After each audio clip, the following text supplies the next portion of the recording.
देखना वाम कैसी आ रही है वहाँ से।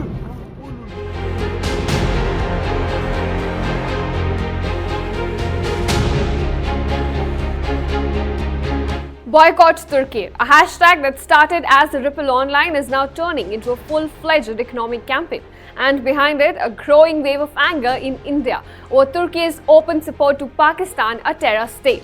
It all began after Operation Sindoor, India's cross-border strikes on May 7th targeting terror launchpads in Pakistan and Pakistan-occupied Kashmir.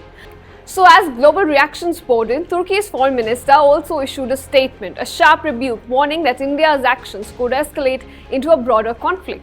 It described India's actions against terror groups as unprovoked aggression. It portrayed India as the aggressor, violating Pakistan's sovereignty and killing innocent civilians. And that's when the outrage erupted online. Now, Indians saw Turkey's statement not as diplomacy, but as interference, and more than that, as a betrayal. Because just over a year ago, you would remember, India had extended humanitarian aid to Turkey during its earthquake crisis. But now, Turkey was seen standing by Pakistan, a terror state and India's adversary. But this help was not just coming in words. Indian officials confirmed that some of the drones used to attack Indian positions on May 9th were Turkish-made. Specifically, the Songar and Yiha drones manufactured in Turkey were deployed by Pakistan to strike Indian targets. And before that, a Turkish naval vessel also docked at the Karachi port. And there were also reports of Turkey sending military supplies to Pakistan via military aircraft. So Turkey essentially contributed to India's enemy's arsenal.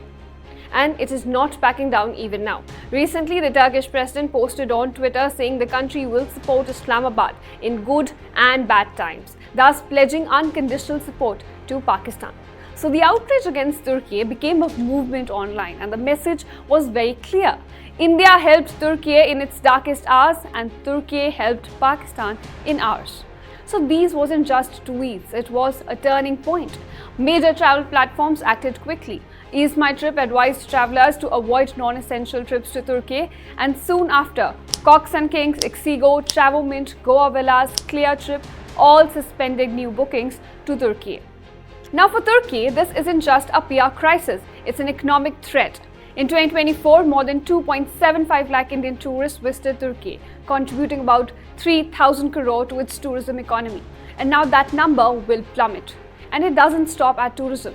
India-Turkey trade was over $10 billion last year. Indian companies have invested over 200 million in Turkish businesses. And if this boycott sentiment translates into reduced trade and stalled investments, Turkey stands to lose big.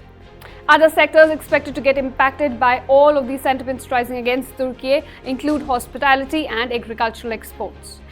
But this isn't just emotional, it's strategic, a new form of retaliation, not through airstrikes but through economic pressure, led not by the state but by the people.